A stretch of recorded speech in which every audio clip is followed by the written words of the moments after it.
Patreon member shout out. Peel me off this Velcro seat and get me moving.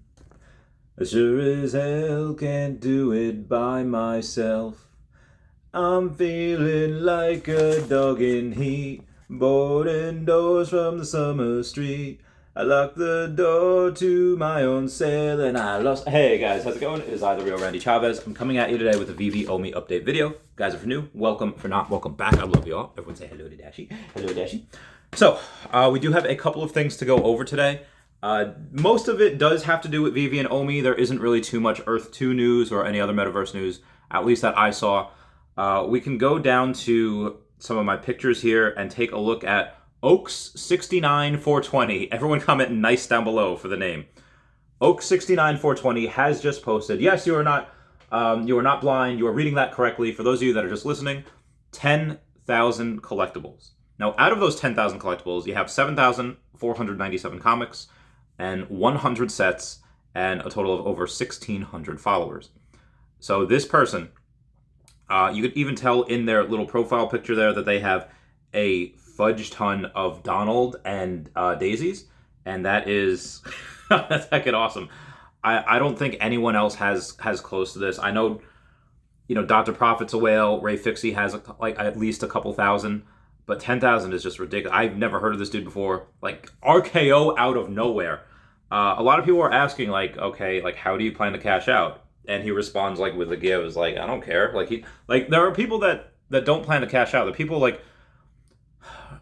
that, let's say, I like Pokemon cards, I would never sell. Or I like some of these collectibles, that like my Lokis, I will never sell. But, and I'm relatively a small, according to the whale group, I'm a small fry. And this is, I have a couple hundred collectibles. So I have about 3% of what this person has, which is absolutely bananas. So I'm just saying, there's still a lot of whales buying. That being said, there are also whales buying in OMI, the OMI coin as well. Yesterday on Bit4x, I went over it in my stream last night, but in case you don't want to watch the 2-hour streams and you just want to watch the quick update videos, there was one buy order for over 14 million OMI. That is well over $60,000. And that's when I saw it. And again, I don't check this. I don't check the price oh my god, every hour on the hour I gotta check it. No, I just happen to go and check it, and I just happen to say oh hey, so that could have been well over 14 million at one point. That could have been 16, 20 million before it started to fill, and that order got smaller. But I digress. There's still lots of whales doing both things. Speaking of which, a market update from News Bitcoin saying crypto market rebounds as tech firms boycott Russia.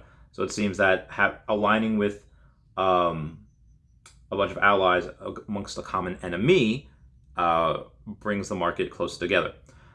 Speaking of which, PayPal has also stopped accepting new users from Russia. The Russian users are getting just absolutely destroyed. There's no OnlyFans in Russia anymore.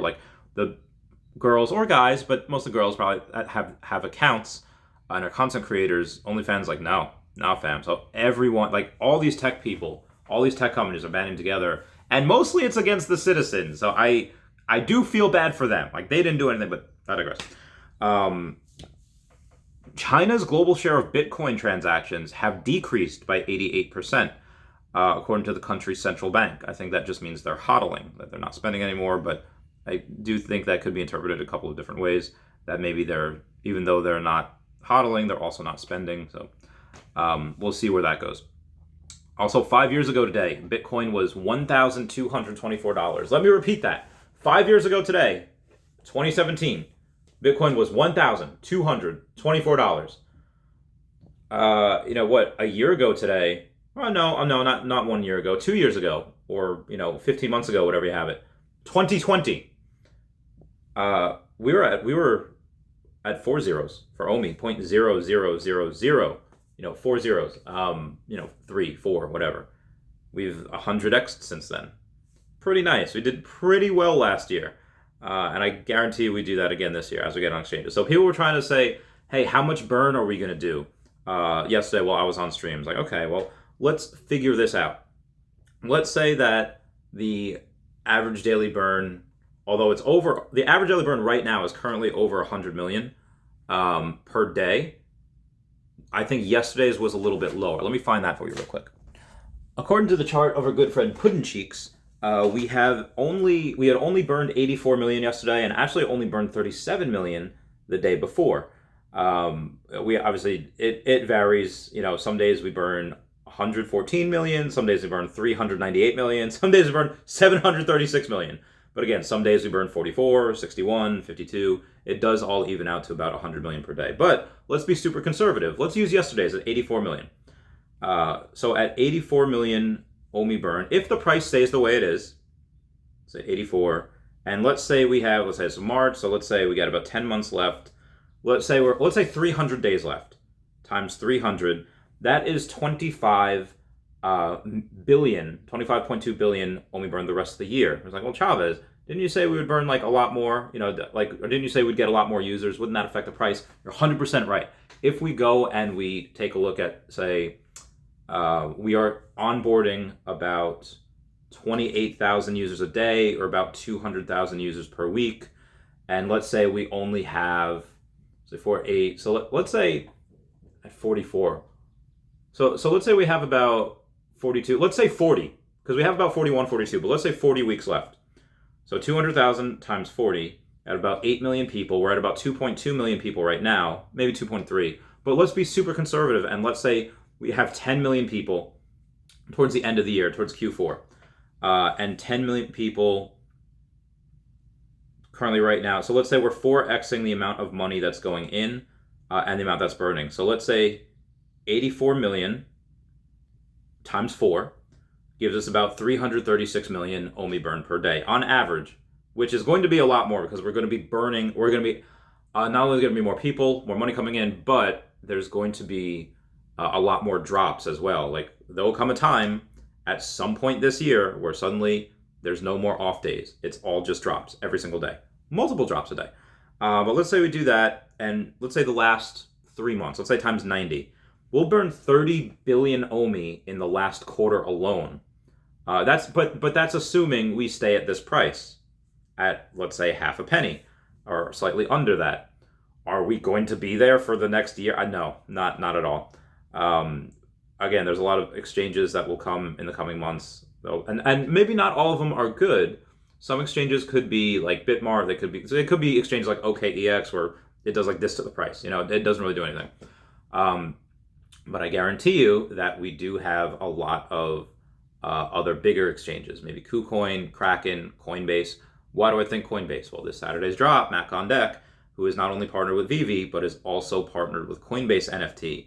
Amar Singh or Art Patron, however you search him on Instagram, has a multi-5-year deal with Veve, also partnered with Coinbase. What do you think is going to happen? All right, so there's just a lot of avenues to get there. Moving on in other news, 5.6 billion Ethereum has been burned since the EIP 1559 real-time burning mechanism was implemented.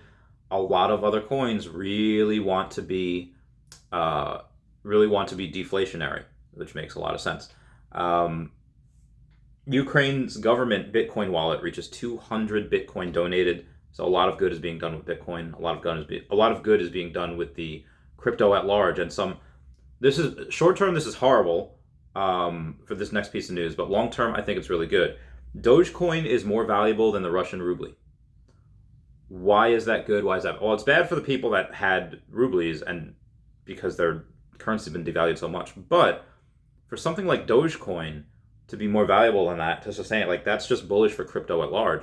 Hey, when the government does something that it's not supposed to be doing, when it messes up real bad, you have crypto to fall back on. This is, I mean, I will have some of my money in dollars in the future, but most of it will be in crypto. Most will be in Bitcoin. Most will be in OMI. Most of it will be in, I don't know, like digital land on Earth 2 or on, in the Viviverse, maybe some other place, but really bulk of it will just be in Earth 2 and the Viviverse. Again, this is just some of my opinions. They also started the Ukrainian government started accepting donations in Solana. So some bullish news for other places. According to News Bitcoin token buyers Buy and sell volume shows buy signal as Bitcoin gears up for a rally. They also say Bitcoin's on the brink of a new uptrend. I think Lark Davis said we can get up to like 56,000 soon. Interesting. And also the European markets in general, CNBC reports that they are cautiously higher amid Ukraine-Russia tensions, meaning that I think more and more people are realizing that this is just going to be contained into Russia and Ukraine. It won't expand past there. Also, 1 out of 6 Charles Schwab clients plan to invest in crypto. Another thing, Gal Gadot participates in a $2.6 million funding round for ADA swap. So Gal Gadot is into crypto, but specifically Cardano. I thought that was very bullish for the thing at large as well. Moving on here, we have a... okay, so the SEC right now is targeting NFTs marketplace, according to watcher.guru/news. And that's basically just saying is scrutinizing NFT creators and the marketplace where they trade for regulatory violations. As per a recent report from Bloomberg, the Apex regulatory agency is expecting whether certain non-fungible tokens that qualify as securities should fall under the regulatory ambit or not, also trying to determine if some of the assets run afoul of the agency's rules. Now, a lot of these NFT creators that they're talking about and the marketplace in which they trade, a lot of it's OpenSea, and a lot of it is just random NFT creators that may be horrible for the environment. I don't think they would want to take on Disney. I don't think they'd want to take on Time Warner. I don't think that, a lot of the companies that we have partnerships with, with Marvel and all that, especially because all of our NFTs are pretty carbon neutral. So I digress. Moving on past that, Charles, customer demand prompts Charles Schwab file for crypto economy ETF because, again, 1 out of 6 of them want it. And Charles Schwab is not going to be missing that. So, quote, a full 16% of Schwab's clients plan to put money into cryptocurrencies in the first half of the year, end quote. We are almost halfway through the first half of the year. So like I said, a lot of this is very bullish. I'm not going anywhere. I'm not heckin' selling. So everyone please comment, like, and subscribe. Comments are good for the YouTube algorithm. Everyone say bye-bye to Dashi. Bye-bye, Dashi. And everyone please check out @HeyDavidDon, @KingMouse on Twitter, Standoff Chart and King Mouse over on the Veve app. Colby Collects and OMI Player 1 on the YouTube. Raythax.eth on any domain name. Colby Collects down here, Powers Vex #1 over here, Kyle Willson, Wendy Stibalis, Puddin Cheeks, Veve Las Vegas, Taps Trades, Mars Davis, Legacy Bermuda, Sody Pop Media, The Gale, Charles Merkel, Veve Darklink, and Veve Vibes, all on the YouTube. Got @WetWizardVeve and Gario1234CA3 on the Twitter, DerekBrad.com/pages/Veve-photography, and WoundedWarriorProject.org. I love you guys. I'll talk to you later. Goodbye. Meow, meow, meow, meow.